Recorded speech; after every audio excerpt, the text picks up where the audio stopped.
د نیوزیلند د استرالیا نه شکست خوړلو نه پس پاکستان ته اوس هم چانس ته چې سیمی فائنل لا کوالیفای شي. صرف پاکستان ته نه بلکې افغانستان له هم چانس ته چې هغه سیمی فائنل لا کوالیفای کول شي. په کومه سيناریو باندې بکیږي چې کوم ټیم د چا نه میچ بایلي نو پاکستان او افغانستان ته سیمی فائنل لا د کوالیفای کېدو چانس جوړیږي.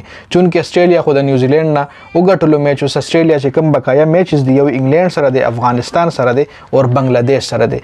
د کې چې استرالیا دوه میچ وګټي نو مطلب مسله ولا نه جوړیږي سیمی فائنل لا کوالیفای کېدی شي. نو د استرالیا لار اسانه شو سیمی فائنل لا د کوالیفای کېدو. خو نیوزیلند چې کوم دی غله مسله جوړې شي. نیوزیلند په ځای اوس پاکستان او افغانستان هم سیمی فائنل لا کوالیفای کېدی شي. څنګه چې نیوزیلند چې کوم بقایا میچونه دی یو پاکستان سره دی، یو ساوث افریقا سره دی او یو سریلانکا سره دی. د نیوزیلند پوینټونه دی 8 پوینټونه.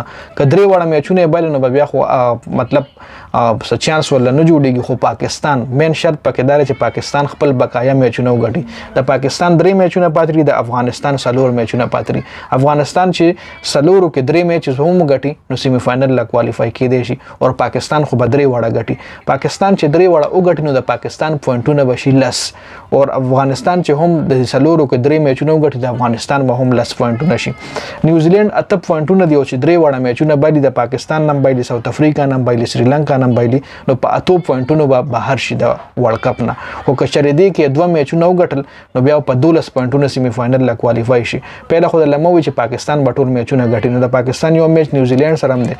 د پاکستان او نیوزیلند میچ باندې ساوث افریقا هم مضبوط ټیم دی، به هم لومبني پوزیشن لا کوشش کوي چې میچ وګټي او لومبني پوزیشن په پول کې واخلي او چې لومبني پوزیشن سو واخلي نو دغه سیمی فائنل نمبر 4 ټیم سره راځي، مطلب آسان ټیم سره به راځي. نو ساوث افریقا به لومبني پوزیشن برقرارولو د لپاره نیوزیلند نه د میچ ګټلو भरपूर کوشش کوي. سریلانکا به هم کوشش کوي چې سریلانکا سره هم چانس ته سیمی فائنل لا کوالیفای کېدو. نو که نیوزیلند درې وړه میچ زبایل نو بیا خو کار خراب شو، بیا خو بیخي اړو بس د ورلد کپ نه بهر شو.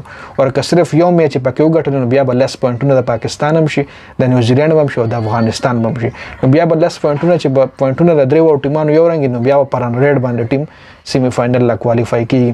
اور کنا نیوزیلند د درو میچونو کې 2 میچونه وګټل نو بیا پاکستان هم چوټي کو ټولي چوټي کې بیا خو خبره ختمه شو. بیا خو انډیا، ساوث افریقا، استرالیا او نیوزیلند سیمی فائنل لا کوالیفای شو.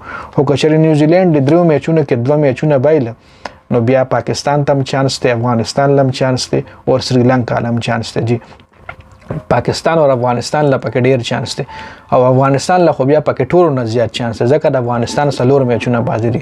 افغانستان که 4 واړو غتل نو بیا خو بیخي دا ټولي چوټي ک نیوزیلند هم چوټي کو، پاکستان هم چوټي کو، سریلانکا هم چوټي خو کچري افغانستان 4 واړه میچونه وګټل.